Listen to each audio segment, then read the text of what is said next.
I have very high expectations when it comes to this. I'd like to call to order the workshop for the Mayor and City Council for the City of Taneytown for the month of July. Ask Mayor Pro Tem Foster to lead us in the pledge.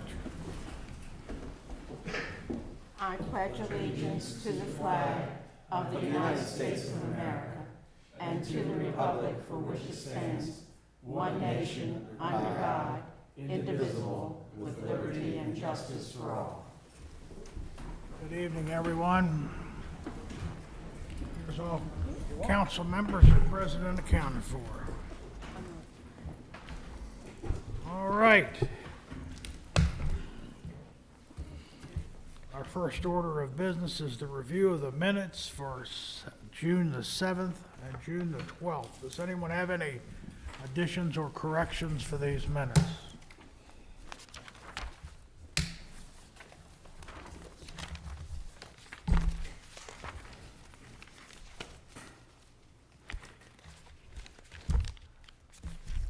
Hearing nothing, we will move on to the public comment pertaining non-agenda items. And I remind folks that they have 3 minutes to speak and speak on a topic that's timely, not one that we've rehashed 100 times. So anyone care to speak before the group tonight?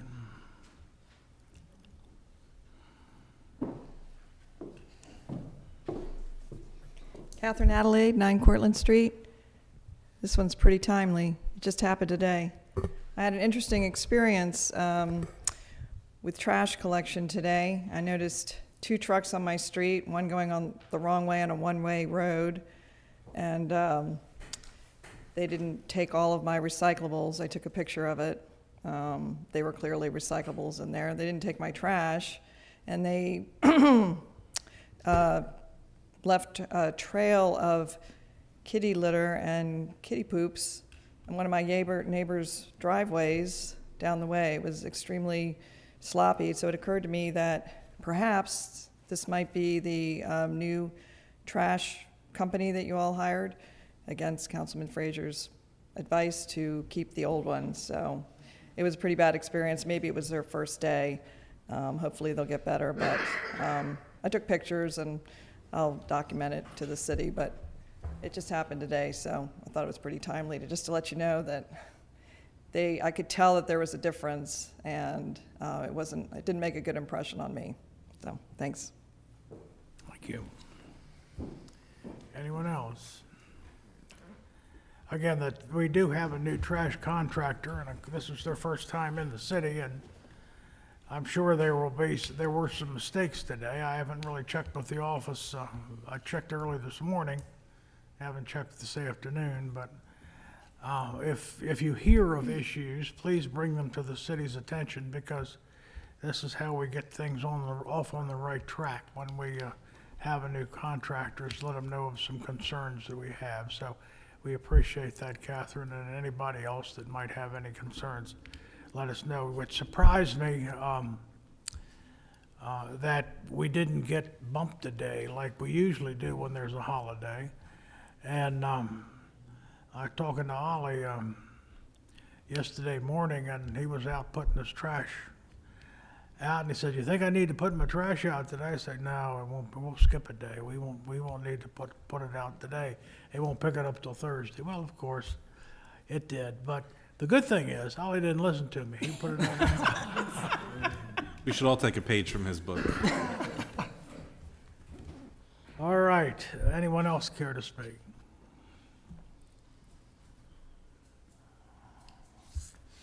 My goodness. Next thing I'd like to do is to ask the council if there's any conflicts of interest with anything that may appear in the agenda this evening. No, sir. No, sir. No. Why everybody says nothing. Okay. I'm new at running that machine there, so I wanted to make sure I was pushing the right buttons. For Monday night, I'd have an appointment to make on the Board of Zoning Appeals, and actually Carl Eball's term's expiring, and I'd like to reappoint him. He's agreed to serve another term if it's to y'all's satisfaction. Under resolutions, ordinances, and agreements, we have the adoption of our water allocation for July of 2017. Anyone have any questions on that? No, sir. That will be up for adoption on Monday night. Also up for approval will be the town-county agreement for 2018. And a reminder for everyone, this is an agreement that our county commissioners and the municipalities share in that they return a portion of the county tax rate to us to compensate us for services that we're rendering that they're not providing. And this is actually one of the most equitable arrangements in the state.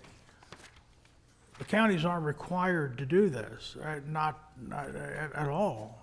And in some cases, they're not even required to talk to the municipalities about returning any funds. But this prevents or eliminates or reduces double taxation. So in other words, you pay your county taxes and you pay for the sheriff's department. But we have our own police department, so we really don't utilize the sheriff's department as a town that wouldn't have its own police department. So this is one of the examples of some of the things that we get returned to us. So it's a very equitable arrangement, and we're fortunate that we have enjoyed a long history of cooperation with the county commissioners in this regard. Anybody have any questions on that? I have a question on the appeals process. Page 2 of the agreement.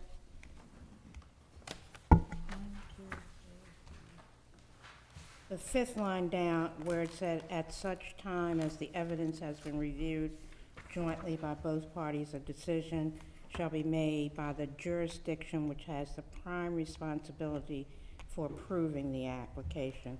I was just wondering, who would that jurisdiction be? In the way that it's used here is that when some type, we'll call it a development, but it could be any type of improvement that occurs within the mile radius around the town, then we have the ability to comment, but they're the primary jurisdiction. If it's occurring within the town, obviously they have the ability to comment, but we're the primary jurisdiction.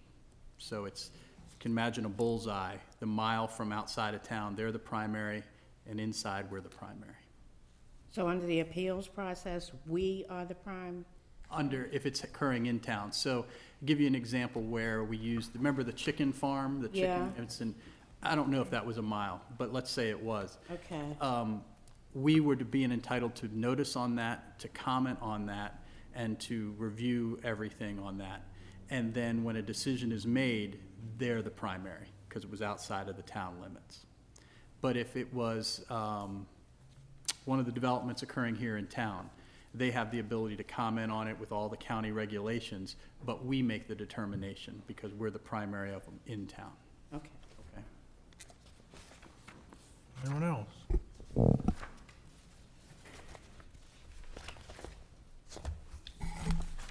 Very good. Our city manager is ill this evening, so he won't be giving his report. And departmental reports, I don't know if anybody had any questions on the departmental reports that we might forward to the staff for further clarification. Anybody have any questions on the developmental reports or departmental reports?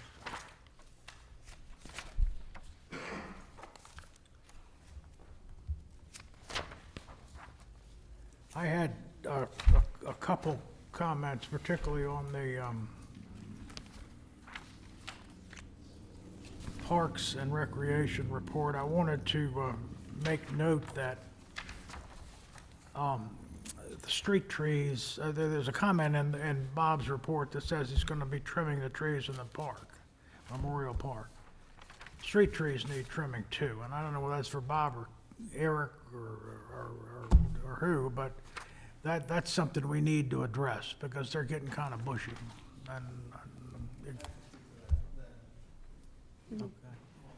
yeah, yeah.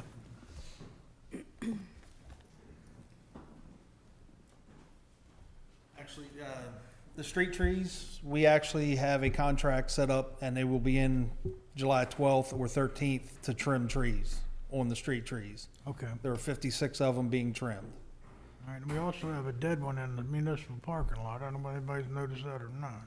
Back, okay, no, we have another dead tree in a forestation area along Grand Drive and Fairground that is being taken out on those same 2 days. Okay. So we'll take a look at the tree back here, and we'll get that contractor in to take care of that also. All right, thanks, Kevin, appreciate that.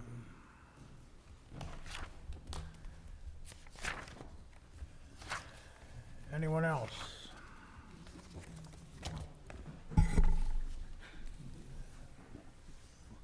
Let's move into the legal report. Jay, what do you have for us tonight? 4 items tonight. The first item is an update on the sidewalk display ordinance. You're familiar, we talked about that. Jim Weeprick has been working on that, has taken it to the Planning Commission. The Planning Commission has some changes they want to address before it comes out to you all again. So it probably will happen in August's meeting, but that's where that is. So it's not, we're working on it, in other words. Second item is Claire's going to pass out these forms. It's a 1-page. It's the quarterly ethics reform that you're going to get. So you'll get it, and everybody on the board. 1 page, you're going to fill in all the things that it says, and the bottom line is you're signing this if nothing has changed since you filed the last form, which would have been in January. If something has changed with your employment, your spouse's employment, with where you live, any of those things, then you need to tell Claire, and she'll give you a brand new set of forms, and you'll fill out a brand new set of forms. Okay, so that's that. The third issue is an update on the Creekside situation. We're all familiar with the Creekside situation and the letter of credit reduction. So we had a meeting today, and it was a long-planned meeting because we wanted to meet with the project engineer, the design engineer, and their attorney. Unfortunately, the city manager was sick. The zoning administrator was on bereavement leave. So I called in one of your brethren, Councilwoman Fuller, to come in and sit in the meeting with me with these gentlemen. And basically, we went over all of the punch list items, and they gave us an update with each one. So I can tell you what those updates are. The landscaping has been completed except for 5 trees, and they don't want to plant them until the fall, which is fine. The paperwork to deal with the easement issue where the houses had that deep trench has been completed. The easements, they showed them to me. I read through them. They're done as far as we're concerned. They need to be submitted to the houses, to the homeowners to sign and get their lenders to sign, which is a benefit to them. If it doesn't get signed, it's really not any effect on the city. So, I mean, we feel like they've met that requirement. The issue, we're transferring all the property that we're supposed to get, meaning there's open space parcels. Don't think about wild open space like ball fields. It's parcels with trees and things like that, walkways that go to the park. All of those are getting prepared for a deed, and the only one that we had some discussion on is the one that's out front on 140 where the sidewalk is. That one was never to go to the town. It was supposed to be owned by the homeowners association. They don't want it, and the plan is to give it or sell it or something to the neighboring property owner, either the Tevco or the Wilson Bounds property, with easements for us to maintain the sidewalk, so the sidewalk would stay where it was. So that was satisfactory to everyone. The sidewalk along 140, the designs have been submitted to State Highway. State Highway issued comments. Carroll Land Services addressed the comments back to State Highway, so this should be the last go-round. They'll come back and give you a permit, not give them a permit. It can be done with a grading easement if the property owners comply, but it's also been designed so that there can be a small retaining wall. They said it would be 2 feet high along the one property, so that if the property owners don't want to give a grading easement, it can be done anyway. So we're far along on that. Plans for the Break Iron Street sidewalk, so on the back side of those properties, have been submitted to the city and to CDM, and we're the review agencies. So far, we haven't had any issues. No easements are required from that, so there's just a matter of having it come in. They lined up the concrete company and whatever other company they needed. I forget the names, but they've already had contracts with those companies to come and do that. So they anticipate completing construction on that by, they said, September, contingent on getting the permit to start, which is from State Highway. They say they can't deal with that. So those were the big items. The deeds to the road we haven't gotten yet, so they're going to compile all the road deeds and then give them to us for signature. And once we accept those, that's when the official maintenance period would start. And so that's not simply a ministerial act. We'll actually have it, we'll actually talk about it, you'll actually vote on it, so we'll know when that starts. So they've really made some headway. They said, you know, the construction portion is the last piece, and they're getting to that. But they've made some headway, and then they had a proposal regarding the letter of credit. We went through the numbers with them about the letter of credit, and we broke it out in very specific detail. And the bottom line is, out of the $3 million letter of credit, it's about $1.2 million remaining, because we went through, historically, this has been going on for about 12 years. We did release part of the letter of credit about 10 years ago. So the $1.2 million letter of credit, about 400,000 of that, we'll call it 300, so you're writing it down, 300,000 of that would be a maintenance amount, meaning we would be holding on to that for a couple more years. 140,000, in addition to the 300, would be the amount necessary to secure the moving of the transformer, the construction of the sidewalks, and those types of things, 140,000 built in. So the amount that we need to hold out of 1.2 million is about $440,000. That's what we need to hold. So the suggestion was, would the city be willing, as a show of good faith, since they've made a show of good faith, to reduce the 1.2 million down to 650,000?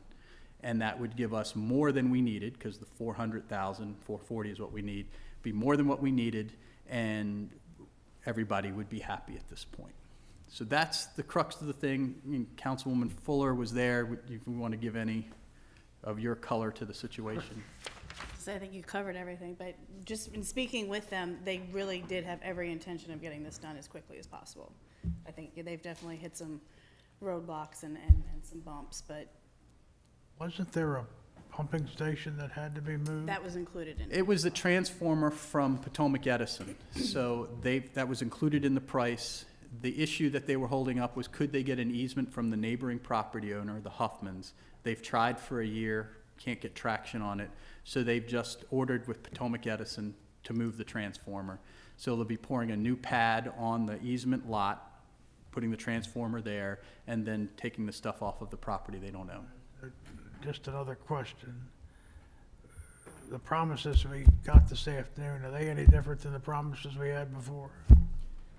Well, they're more serious about it, because I expressed to them what you all said at the last meeting, that you didn't really want to reduce the letter of credit, that there was discussion about calling the letter of credit, that you're not happy with the progress. And they basically said they understand this, a lot of things were beyond their control, but they also wanted to emphasize it's like a duck in the water. They're making progress, you just can't see their legs moving, because they have to get the state highway involved, they have to do these things. And so they showed us, you know, the verification of these things, and it seems like they are doing what they say. So Yeah, I feel like they showed you something tangible this time, instead of just, we're working on it. They showed you actual plans and letters and right, and proof. the best part for me was, it wasn't just, these are the plans we submitted. I mean, because I don't know how to read them, they could be scratches on a piece of paper, but these were the plans that have been resubmitted, so they've already gotten state highway comments and addressed them. And they have a plan now to deal with the property owners, whereas before, remember, I was concerned that they wanted us to deal with the property owners. They have designed it so that they can do it with property owner cooperation or without. And that made me feel a lot more comfortable that we wouldn't be the middleman. So comparatively speaking, I mean, we're looking at a relatively small amount of things that they have left to do altogether. Right. They estimated that the entire cost would be $125,000 to do what we just talked about here, everything I just said, and we'd be holding 650,000. I have this question. There was one resident on the sidewalk that they didn't have an easement on that yet. Has that been resolved, or is that something still to be resolved? They didn't have the 140 sidewalk. Yeah, the far resident, or the resident that's closest to the sidewalk, has not agreed to give them a revertible slope easement that they could grade back. So they said, if he gives it to us, great. If he doesn't, we can build the 2-foot retaining wall in front of his place and do it Without that him. easement. And the Okay. cost of the retaining wall is built into the number I already gave you. So Okay. that's, I mean, it just seems like they're just a lot more tangible things at this point. Thank you. So on Monday, entertain whether you want to do something, not do something, but we basically reached an agreement that if you wanted to do something, we all are acknowledging it's not related to the letter of credit, which means, remember last month I said you couldn't go down and say, well, they completed this, they completed this.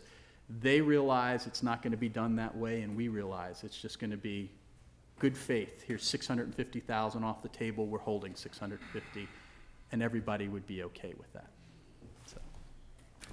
So that's for Monday. Questions for Jay? Last item deals with Meads Crossing, and we have a representative from Meads Crossing here. We talked last month about the Public Works Agreement and the proposed changes to the Public Works Agreement, and you issued a direction for us that you weren't interested in changing the Public Works Agreement. We communicated that to the partners at Meads Crossing and told them the rationale for it. And since that time, the staff met, and the staff felt that we really have been given our marching orders, which is to stand and not do anything. And we've communicated that as well. So in the past month, really nothing has happened with Meads Crossing. And given that, I had asked Steve Smith to come and talk to us tonight, because he had some concerns of us not doing what we had suggested. And so I felt instead of me trying to explain these concerns to you, I would have him do that. So this would be the time if you'd like to do that.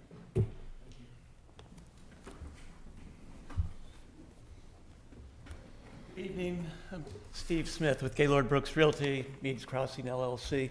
And we've been through the Public Works Agreement, and I would suggest that at some point it would be worthwhile for the city to revisit it in general, because there are some areas that are somewhat not clear or could be done a different way, or better or differently explained.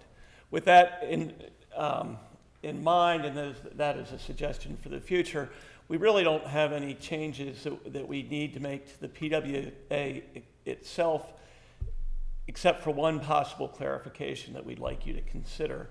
And that has to do with the bonding that is required, that we post up front prior to starting any work. And in the instance of Meads Crossing, it's about $8 million, which is a lot of money. And the issue that we have with that is, if we started the work on day one, and on day two we stopped doing the work, the bonding company has concern that the city's going to say, go complete this subdivision. And it would appear to us that that wouldn't be in the best interest of the city, because we don't think that you all want to be in the development business.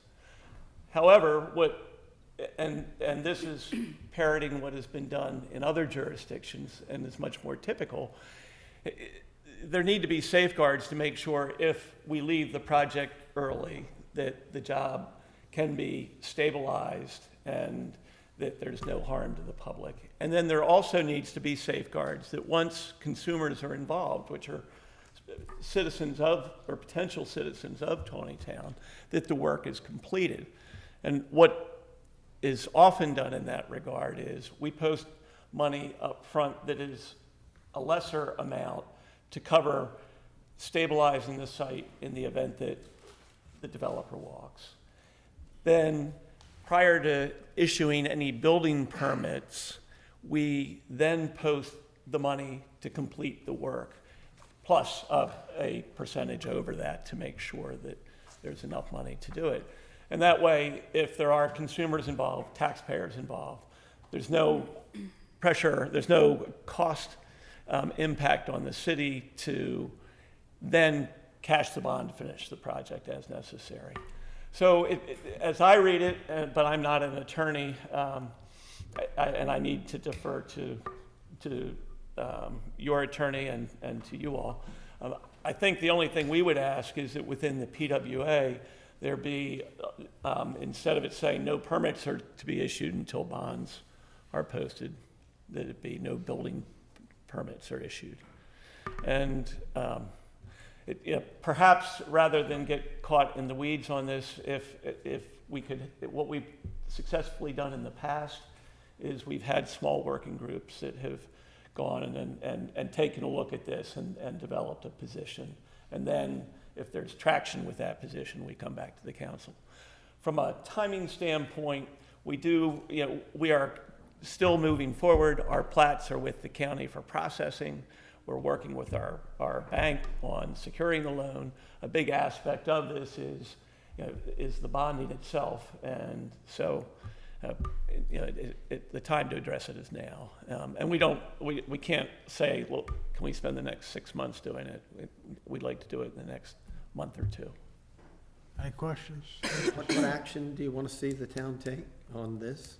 What would we do to change it? Well, I think I need to defer to the county attorney as to what, and to you all as to what's reasonable. I'm not asking you to make a change to the PWA tonight or to change policy, because I don't think that's fair. All I'm saying is, would it be possible to perhaps working with staff at your direction, and if any of you all would like to serve on this as well, look at this issue and see if we can raise the collective comfort level to consider this as an option. Anyone else? Do you have figures in mind as opposed to the 8 million as to what smaller upfront you'd be thinking about and then what stages throughout? Mm-hmm. And I can't give you, I don't have a specific number. I have a basis for it, which I have, Jay has seen it and the city manager has seen it. I haven't gotten any comments from anybody on this. So that's where I think sitting down and looking at it, and I don't think this, again, this really, I'm not asking for anything special for Meads Crossing. I am asking for the city to consider doing business a little bit differently than they have in the past. And I think there's a track record of doing this elsewhere and I can provide that documentation. And so it's just taking a look at this and saying, does this make sense or not? Anyone else?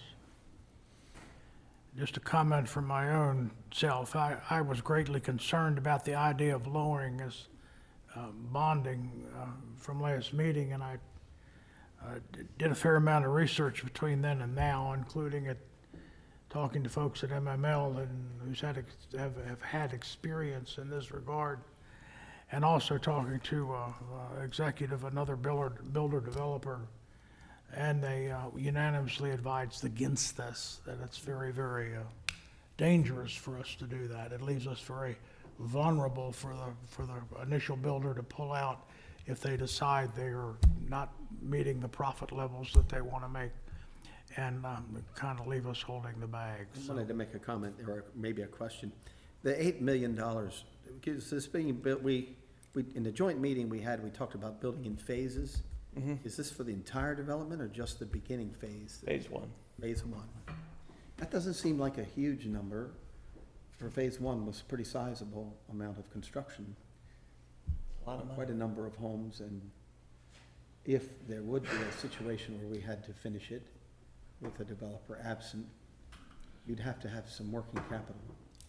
And I would advise the council to proceed with extreme caution, and I'll be happy to share any of the details with you if you want me to. Well, and I would be happy to provide you with names of government officials in other jurisdictions that you could talk to about the issues that they. I'd probably like that. Thank you. I would just say one of my concerns would have been if we do have a builder that does pull out early, what safeguards do we in fact have to remedy the situation? Right. Well, and I think if you look at the whole thing and then you start taking it into subsets and say, well, what happens at this point? And at what point do we really need to protect the public? And would we really want to finish the job if no lots have been sold? And you know, do we want to be in that business? And so I'm just trying to have the ability to talk about it. I'm not trying to push a decision. And a real life example happened right here in River City. With our first development, major development, I guess, about 30 years ago, Sarah's Choice.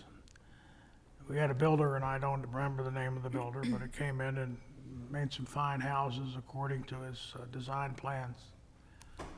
Built about 24 maybe, and was gone. And the rest of the houses evolved into something less desirable. So again, it's just going back and from my institutional memory, based on what I've heard from other people, and based on what I've heard from builder executives and developers, I just urge you to be very, very cautious.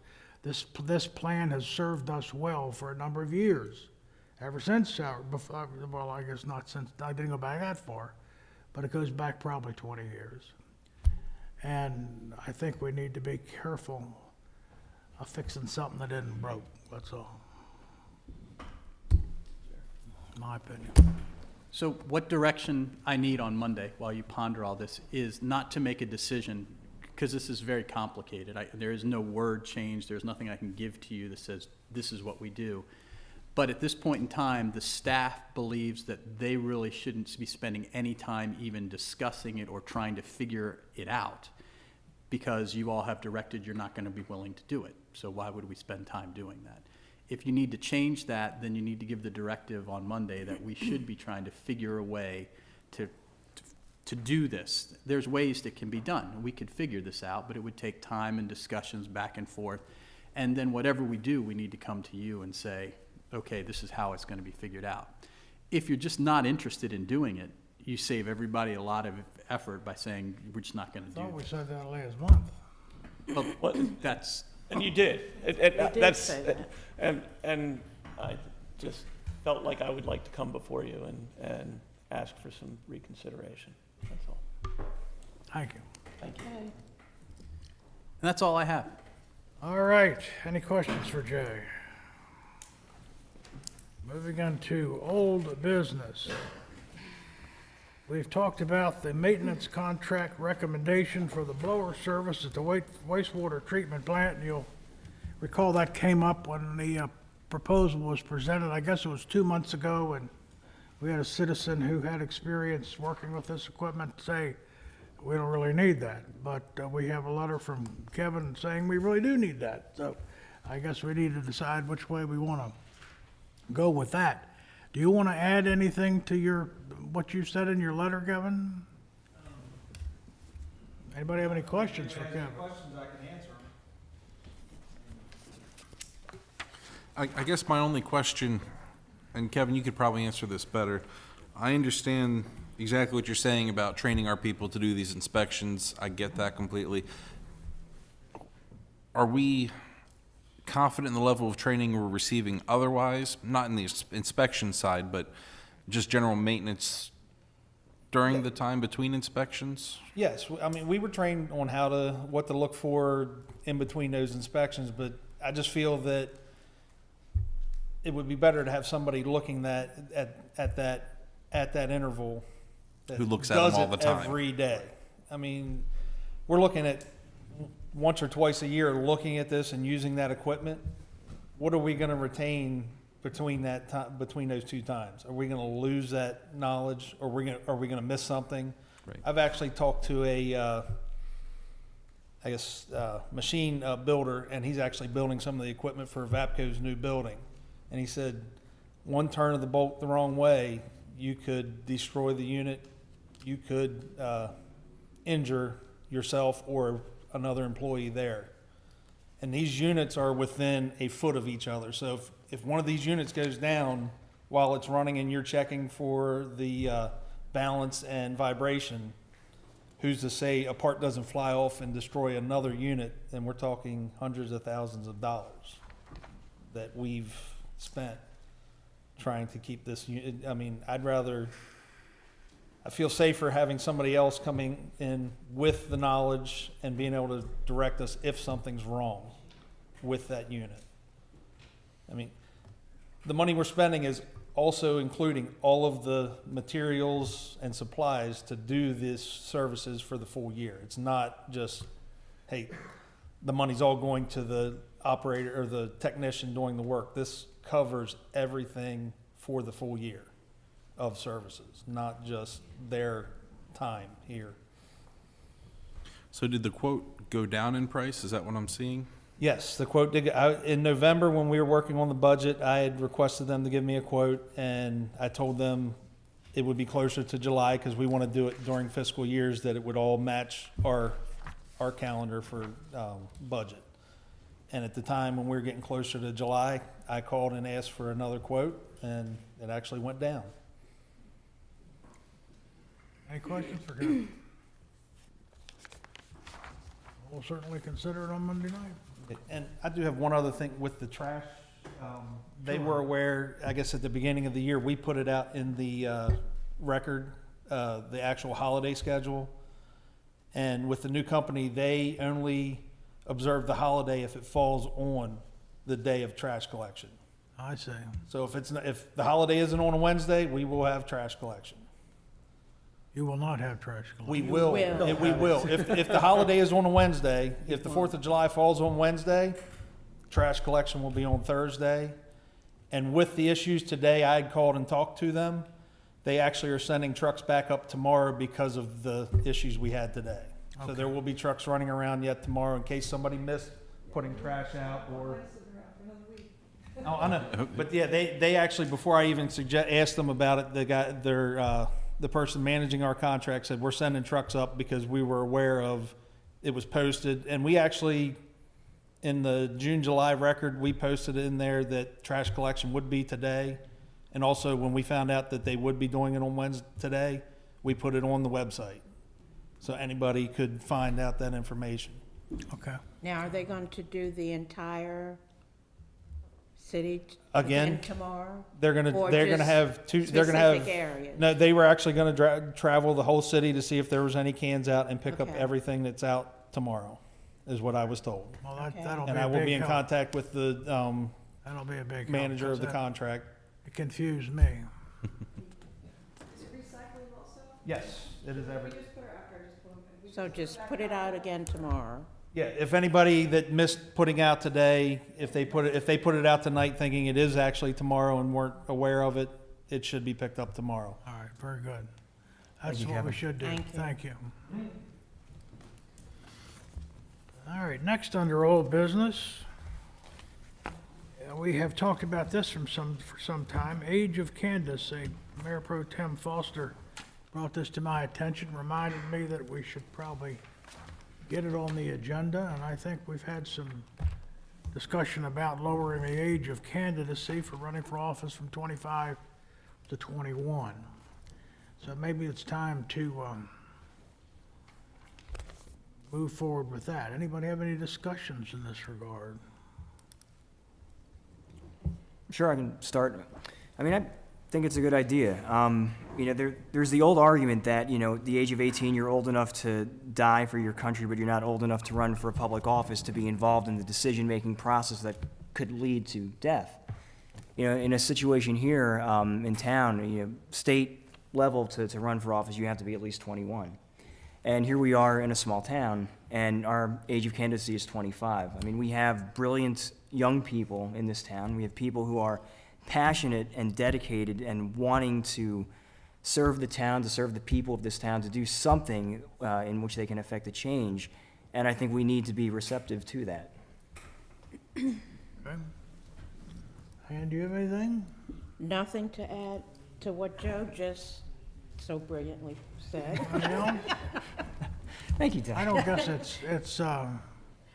is it possible to get something drawn up by Monday to do this charter amendment? That's kind of a complicated thing, isn't it?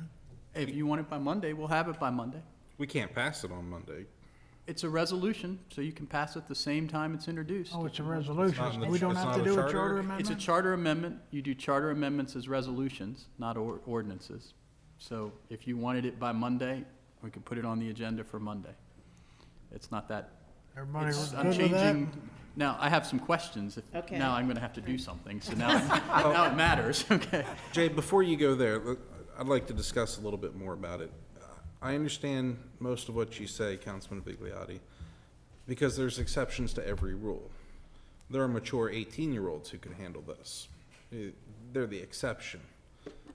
What's to say that someone who's only lived here for 2 years is qualified to run for mayor? But they can't, because you have to have lived here 5 years. What's to say that we don't change that then, because there's an exception to it?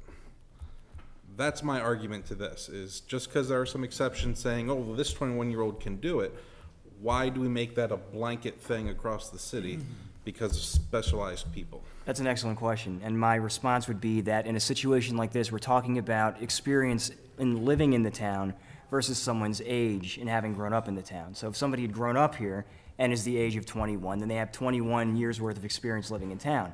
But if somebody is 20 years old and they've just come to town, they've only been here for a year. And so it's a question then of difference of experience in terms of actually living in the town versus the age itself and having grown up in the town. But as you look at the age of experiencing adulthood, then, at 21, you've been an adult for 3 years. Think of what can be gained the additional 4 years. I mean, compare my 21 to my 25, there's a vast difference in maturity between that time. And I think that's what it comes down to, is I understand, 18, you can smoke, you can this, you can that, 21, you can drink, you can that. 25 is a reasonable, mature adult. Do you think? I don't feel, absolutely I You do. think? Absolutely I do. Not I think always. on a You're broader, gonna know whether they're gonna make it or not. oh, Some it's never people are always. 55 and can't handle And the can't job. handle it. It's never always. Just like you can't say that at 21, they're always capable. But there is significant maturity that occurs between those years. I mean, 21, you're old enough to sit on council then, you can't rent a car. I mean, I understand there are still things, and rent a car is a ridiculous example, but then again, there are still things that they haven't experienced yet that I think at 25 they've passed. They've grown, they've matured, they're finished with most post-high school schooling. They're prepared to really hit life. At 21, you're 3 years out of high school. Everyone knows high school doesn't prepare you for real life. College rarely does, not colleges these days. Get some real life experience under your belt before you take on something like this. Well, except for that, isn't the best experience to well actually said, get experience? It Is seems this- to me that, Well, that's why we have boards, and that's why we have commissions, Well, and to that's- gain that experience. that's right, and you can join those boards in any time. I Right. just think, who are we to say when we have voters out there that can say whether I think that person's responsible or mature or can make that decision? I don't think that should be something we decide. 21 is an adult. Who are we to say an adult can't do something as another adult? 18 is an adult, why don't you make it 18? Well, we could, but that's not what's on the floor here, it's 21. I have faith in the voters to decide whether or not somebody's qualified. And that was going to be my point to your idea of the age of 25, is that, when you have somebody who is 21, who has had, a significant amount of life experience, who is mature enough to be able to handle the job, the way that they compose themselves, the way that they handle themselves in public, the way that they carry themselves in their everyday life, I mean, that's going to shine through to voters. And voters are going to be able to say, well, this 21-year-old has pictures on his face where he was at partying in clubs in Baltimore last weekend. We don't want this guy to represent us, but this young woman over here is 21, and she has pictures of her planting gardens in Memorial Park, volunteering her weekend to do this. This is somebody we're interested in. So it's almost like there's a degree of difference in terms of how the public, like, Councilwoman Fuller was saying, in the perception of how the public is able to gauge candidates. Jay, you had some questions for us? If you want to do it. So if you want to do this, I would think that you're saying 21 is what you're talking about. Are you talking about council and mayor? Right, both offices? Because we require, we're gonna, if you Are do. they two different? They're two different things, Okay. Is there a so, different requirement for mayor now? Just 25 also for mayor, right? right, but I would need to amend we'd have two resolutions, in other words, because we would have a section, there's a section in the code that deals with 25 for council, okay, and then a page or so later, there's a section that deals with 25 for mayor. So we would have to amend two sections, so we would do two charter resolutions to do that, which is why I'm asking, is it for both, or is it just one, and then you tell me which one, and I'll do it. I'd say it's for both. Yeah, for both. Well, I'll draft it for both. You can This, vote them again, down or up or this whatever. isn't something we have to decide next month. I mean, we don't have an election for 2 years. So, I mean, it's something, if you want to talk about some more, think about some more, we certainly don't have to rush it to the table, I'll put it that way. So it's, you know, maybe it would be just good to think about what we've talked about tonight, and then come back maybe in August and decide if we want a resolution. You don't need to see anything from me. It's gonna say 21 instead of 25. So, I mean, this isn't a complicated one on my side. So when you guys give me the green light, we can get the documents prepared whenever you want. So, I didn't Well, think- my opinion won't change in another 30 or 60 days. So you want to see something for Monday night? Yes. All right, I'd like to see something for Monday night. I'll do one each. I You agree can with vote that. them up or down, however you'd like then. Okay. All righty then. New business, monthly financial report. Anyone have any questions on the monthly financial report?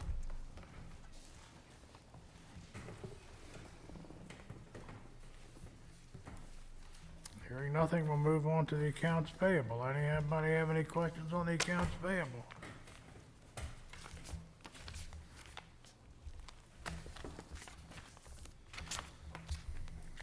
Hearing nothing. Here's an item that has come up once in a while. It came up earlier this spring and it came up, I guess just within the last 2 weeks, and that's keeping bees in the city limits. And the thought is that we've had some neighbors complain about the aggressiveness of neighborhood hives, I guess is what you'll say. And we really don't have anything regulating that, and I guess the question is, do we need anything to regulate that? You know, with the benefits of natural honey and all the good things that go with it, it could create a lot of stir among the community, but again, if we have invasive bees that are harassing neighbors, that's not good either, so. What, you want to give that some thought, maybe? My Anybody concern have any would be thoughts like on that? the chickens. Yeah, I was in favor of a no chicken zone, but we have a lot of property in the municipality of Taneytown that's still agricultural and still undeveloped. And I would be reluctant to draft any ordinance that limits beekeeping in more open areas of the city, because a lot of people are in the city. Just like with the chickens, I favor a no chicken zone downtown, or maybe you could consider that. I think would be offensive to limit or regulate beekeeping in some of the properties that I know of Well, you on the know, periphery of the city. you know, with 30-plus years on the council, I guess I can honestly say this is the only time that I've ever had this come up, and that's been twice in the last 3 months, so I don't know whether that's a trend, or we got African bees, or whatever, but that's interesting in itself, I guess. Anybody else have any comments? Well, I'm curious if whether the right strategy is to, lack of a better word, attack the beekeepers, but to instead address the nuisance aspect, which isn't just bees. It could be other things within the city. And I don't know that we have a strong nuisance ordinance on the books that could address this. If something becomes a public nuisance, the city should be able to address it, regardless of what that nuisance is. That's my proposal. We have some authority in that area already, and we have animal control. You're all looking at me. Because you sat up. I sat up because I was Like you were waiting gonna for say this something. to tell you all I It know seems about that anytime- beekeeping. It seems like anytime we have an issue, whether it's bees or Chickens. Chicken. chickens Or fireworks, or, trucks parked across from a residence idling at night. I mean, those are the kind of things that all fall into this category. right. I had some thoughts on this because I knew we were going to talk about it. And so to give you the general idea is, I don't believe that the way to address the situation is through zoning, right from the get-go, Right. okay? Because whatever you attempt to solve, you're addressing problems that exist right now. If you pass a zoning ordinance, those issues will become non-conforming to the zoning ordinance and will be allowed to stay because they're non-conforming uses until they go out of use. So if your attempt is to regulate the current problem, zoning is not the way to go. So we can use our police powers to institute other regulations. And I talked to the zoning administrator, the code enforcement officer, and you really should have a conversation with him about this, about nuisance enforcement. Because there is a way that we can do that. We currently can regulate things when it deals with health and sanitation. And that's pretty broad, okay? So, bees stinging other people, that's probably something you might be able to do under health. But there were other issues, maybe the chicken thing, it's not really going to be under health and sanitation because there's no regulations for how you deal with chickens and things like that. There's no regulations on how you deal with bees. So if you want to come up with specific regulations that you can do it here, you have to have this big enough lot, I mean, whatever we could come up with, we're going to need to come up with something new, a chapter on that. Animal control issues are delegated to the county. They do county animal control, that law applies here, and that doesn't deal with this, okay? And then you have the whole other convoluted issue of pets, right? Because chickens are pets, is what we heard. I don't know whether bees can be pets. So we have to at least deal with, regardless of what the animal is or what the nuisance is, how do you deal with it on a regulatory basis? And the biggest issue then is the concern that the zoning administrator expressed to me, and I hope he expresses it to you in writing or otherwise, is individual property owners have a private right of action on nuisance now. So if you are doing something on your property that creates a nuisance to me, I can take you to court and have that stopped or have the court deal with that. But lots of people don't want to do that because that takes time and money and effort like that, okay? Think back to the issue of the right-of-way that was out in that way. Remember, the person put the cones in the right-of-way, and they said that was a nuisance, and they wanted the city involved in that. If we start becoming the enforcers of private nuisances, then we're going to be in the middle. And typical to the way we work, that one person's going to be mad at the city, and the way we operate, both people probably will be by the time we're done. And an example that the zoning administrator gave is something simple. We'll take bees and chickens out of it. If you own a property and the tree limbs of your tree are hanging in your neighbor's property, okay, that could be a nuisance to him. Well, right now, under the law, he can cut those branches. He's got to do it. He can cut them down as long as he doesn't kill the tree. But does he call the city and say, hey, this is a nuisance and I want you to do something about it? I mean, that's a little absurd, but you get the idea that are we opening a door that is going to have wide implications? I think that you probably need to hear what the actual bee complaints were. I don't know anything about them. And I think you need to talk to the zoning code administrator what he thinks or what he hears about enforcing, because he has a lot more stories about how the floodgates might open. So that's my 2 cents. Well, I think Councilman Wance's idea of approaching it as a nuisance is a good idea, but I guess the question becomes is how do we you know, I'd certainly want to talk to, you know, Jim about it, but the question is, how do we approach it from the in terms of it being a nuisance without it becoming like a litigious thing where, like Jay was saying, we have 8,000 complaints coming to the city over tree limbs, over, you know, somebody putting their cones in a driveway or something. Well, that's where the person making the complaint really has to prove how it's really affecting their lives. I'm being attacked by bees because my neighbor has a beehive. Probably pretty easy to prove. You know, look at my arm. The thing about regulating bees, they're transient insects. You can't ban bees from the city. You know, and what constitutes a hive at that point? They have something in their yard that attracts bees. They put up a flower bed. Well, they're drawing bees in. You can't regulate it. Chickens are one thing. They're not freely roaming in and out of the city. Bees do.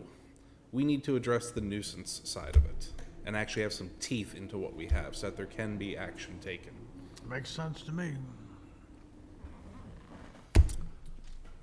He'll be here Monday. The bees or Complainer. The free roaming chickens and free roaming code enforcement officer. There you go. So. All right. I had one other item for new business, just for your consideration. I forgot to tell Claire to put it on the agenda. But legislative action requests are due by the end of the month. And what a legislative action request is, if we have anything that we feel that would benefit our municipality, and in particular other municipalities throughout the state, now is the time to prepare this document and to submit it to the legislative committee. The form for preparing a legislative action request can be found on the MML website. And I don't have anything in mind, but I wanted to bring it to your attention just so that you know that that's how the legislative committee selects the agenda that they're going to pursue for the coming year. Now, in the past number of years, the legislative committee has kind of been a one-note Charlie, where they've been talking about the HURs as their priority, and we're going to still talk about HURs. The governor was very encouraging at his speech during the convention last week that promised to restore full funding for these. Didn't say how long it would take to do that, but he said he was going to do that, so that's good.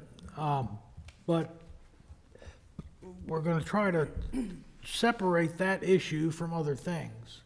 So if there are items that need to be brought before the legislative committee, think about that, and let's bring them up Monday night. If we need to send in a couple LARs or one LAR, we can do that. There's no guarantee that the committee as a whole will adopt it, but it will at least give us a voice to do that. We have done that in the past, but we haven't done it recently, so just Do you serve FYI. on that legislative committee now? Do you serve on that legislative committee? I do. Well, I have that, you're appointed each year, and I haven't received my appointment for next year, but I have been for many years, yes.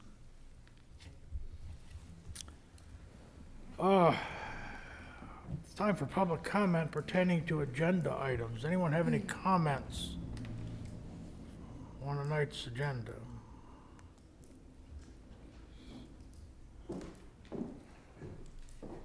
Just Catherine Adelaide, 9 Cortlandt Street, just a couple things. On the Meads Crossing, I would, I agree with your caution about that. Hope you follow that instinct. And also, I would get specifics about the difference between no permits and no building permits. Maybe be aware of what the other permits, exactly what the other permits are. When it sounded like he said he wanted to go from no permits to no building permits. So before you vote or whatever you're going to do on it, I would just get more information. I don't know if you can address that or you can get that from him, but be specific about what all the permits are. And then on the bees, Councilman Wance, that's what I was thinking was nuisance, your nuisance law. I did like what Councilman Frazier said. I hear what you're saying about bees roam, but there still is a difference of not having someone do actual beekeeping right in the city. So I like the bee-free zone. So I like both of your comments. And also, I agree with Jay, too, that you want to be careful about how the city's getting involved with it in terms of both liability from the bees and liability from getting involved in it a certain way. And obviously, I tend to favor less regulation in general from the city council. So, thank you. Thank you.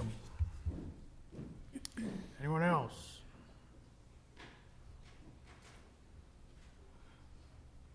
Well, thank you folks for coming. You don't often get through the work session in an hour, but I'm happy we did. I think we 1 hour accomplished straight up. 1 hour. everything we needed to accomplish. Anyone care to make a motion to adjourn? I move that we adjourn. I second. All in favor, say aye. Aye. Aye. Like sign. Thank you.